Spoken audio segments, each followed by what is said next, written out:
Hey everybody, welcome back to Money Chats with Shalise. I am your host Shalise. Welcome to the channel if you are new, and if you are a returning podcast bestie, welcome back. We are on episode 6. Can you believe we're 6 episodes in already? And today we have a really good topic. We're going to talk about a little bit about finance fatigue or budget burnout, money burnout. And I'm going to share with you some of the things that I was able to do to overcome and just give you some tips to help you to kind of navigate your during your financial journey.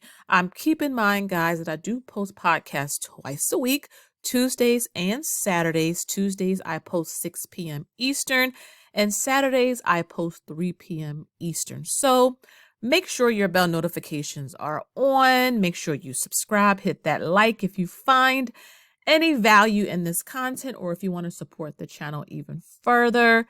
All of my links are down below. Buy me a coffee. You can share the page. You can like, because that all helps the algorithm.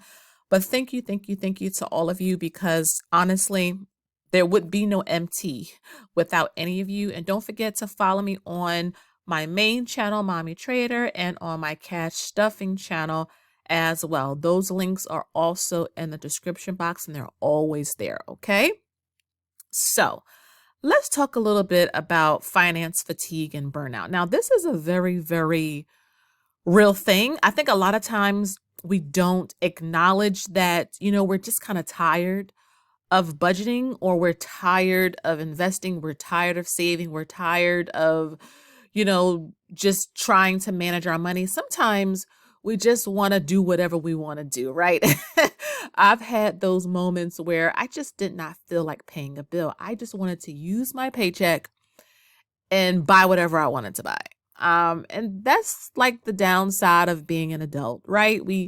You work to pay bills, and then you pay bills, and then you got to go back to work. It's almost like a vicious cycle. But one of the things I tried to do on this journey, and have done, that helped me a lot to make sure I'm not getting too fatigued, is just change things up a little bit. One of the reasons why I love spreadsheets is because I can change the font. I can change the background color or the font color. I can, do all fun type of, just a lot of fun stuff inside of Excel or Google Sheets. And it allows me to change things up every once in a while, because it'll get a little bit mundane.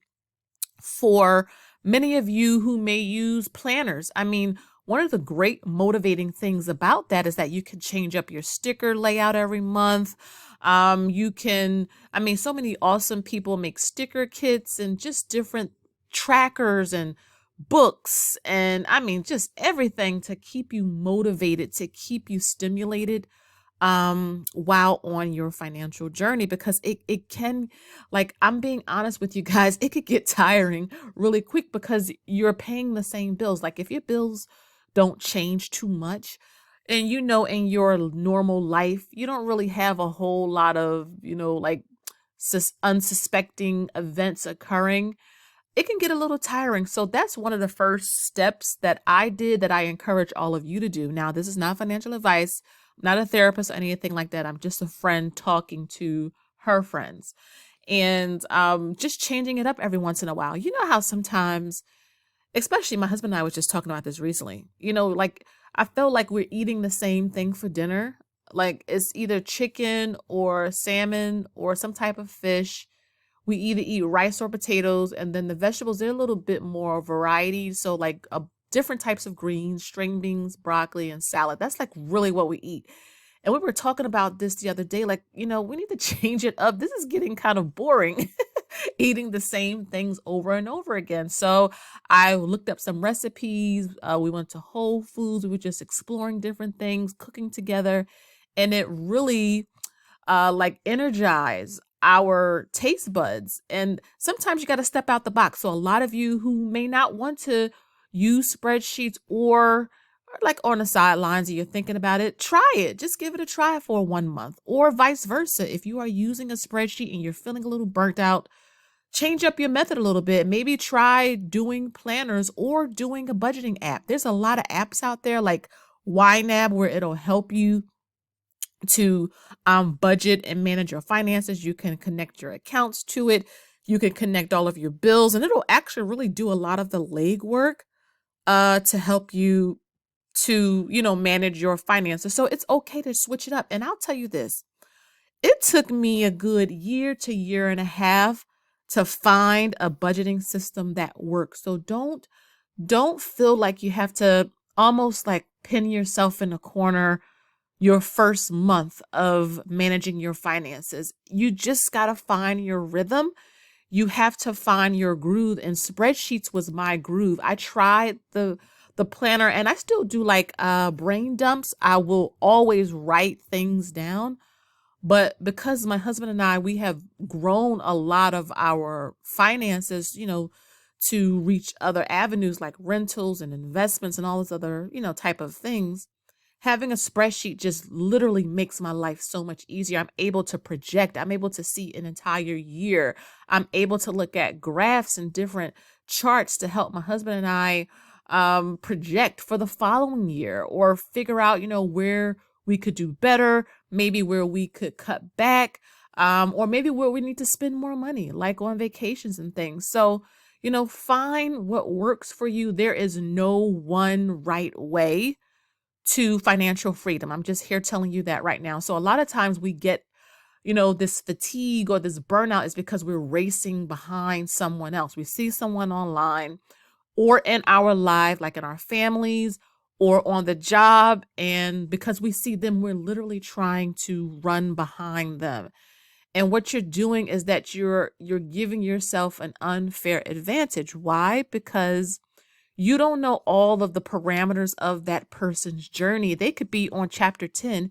You're on chapter 1. So it's unfair to yourself to try to mimic everything that they're doing. And one of the things that I had to do, and I say it on the channel often, is take the golden nuggets, take what, the things that apply to you, take that and then apply that to your situation. I love watching, listening, reading anything Warren Buffett comes out with. But if I tried to mimic everything he did, number one, I just don't have it like that. I don't have it. I mean, Mr. Buffett is like the goat of goats when it comes to having money. I mean, let's just be honest, right?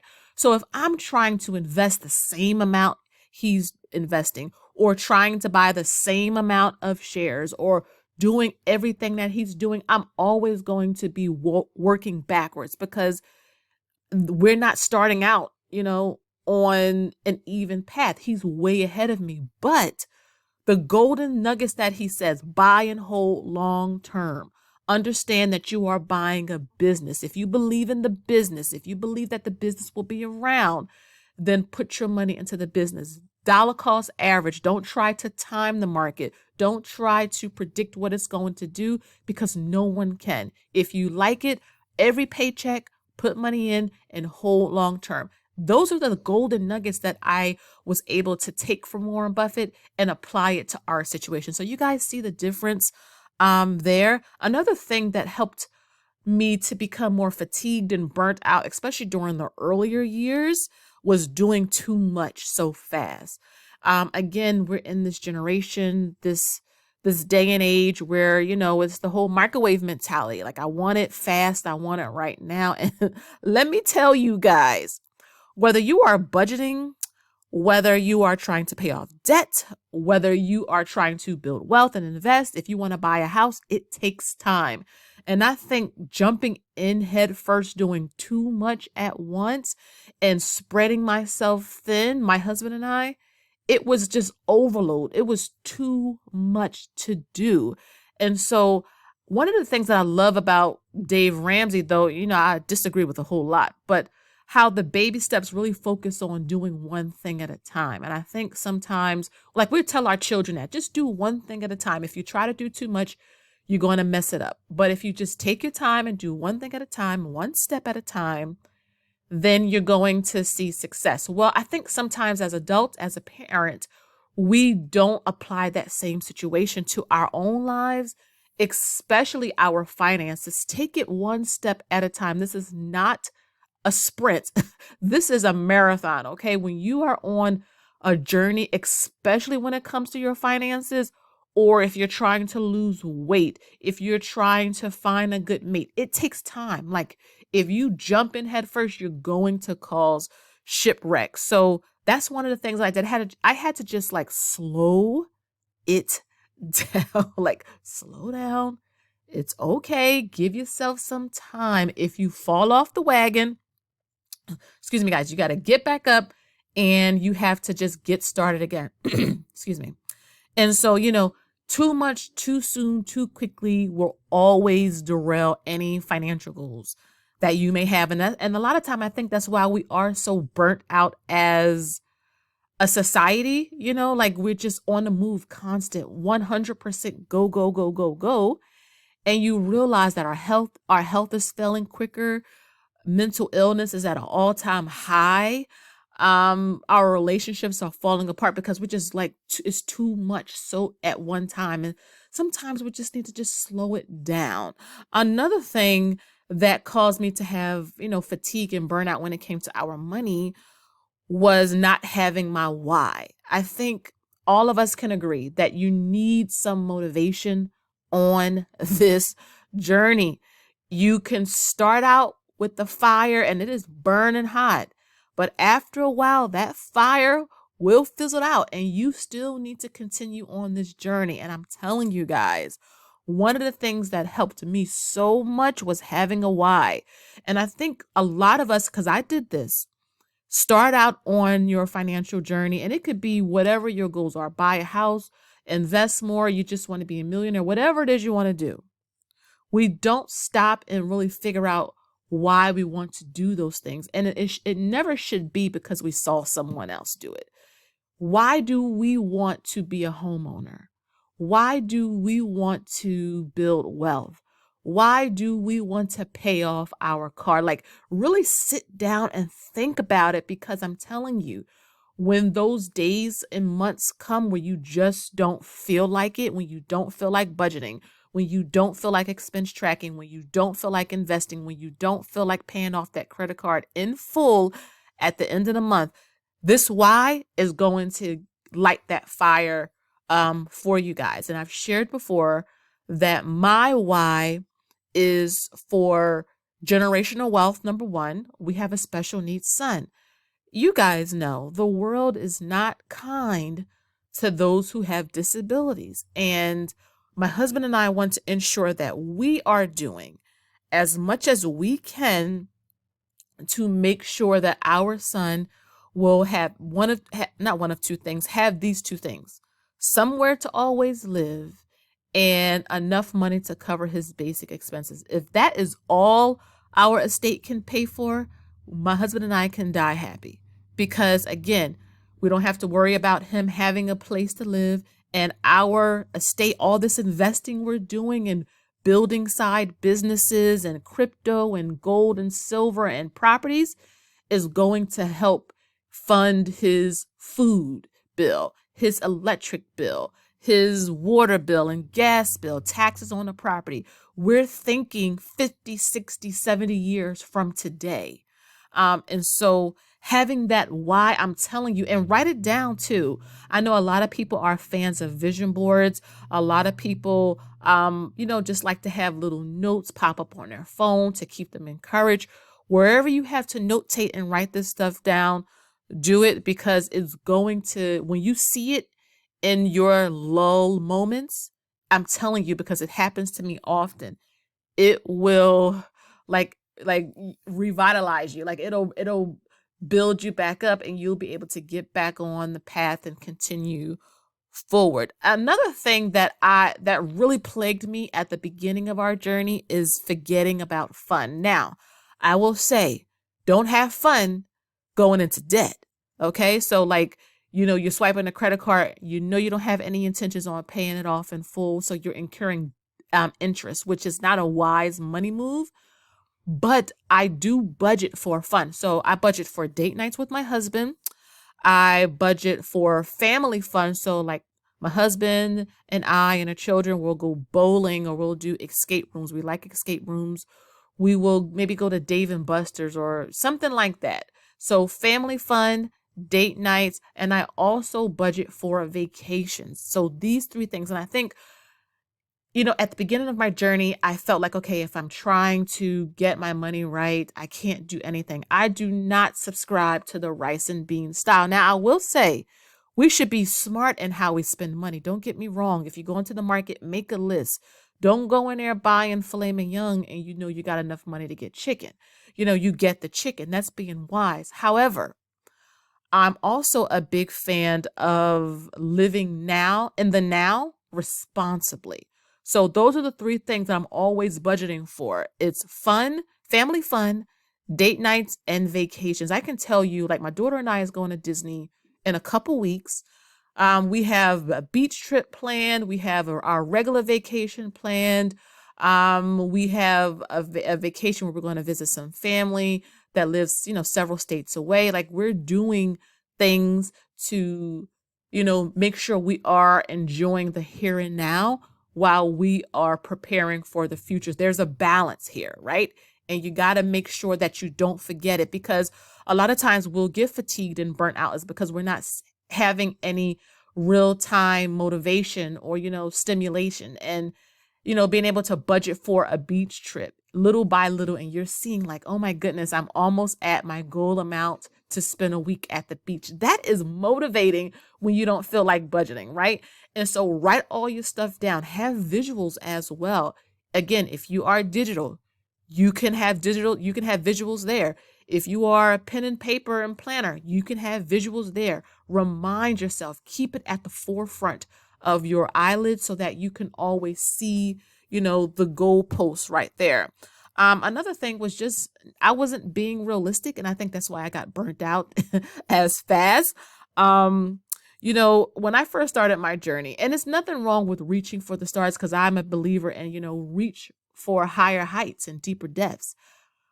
But you also want to be realistic as well. Like if one of the things, not just tell you, one of the things that I thought about when we first started our journey was, we started our journey at 30. We can do this by 35 and achieve fire.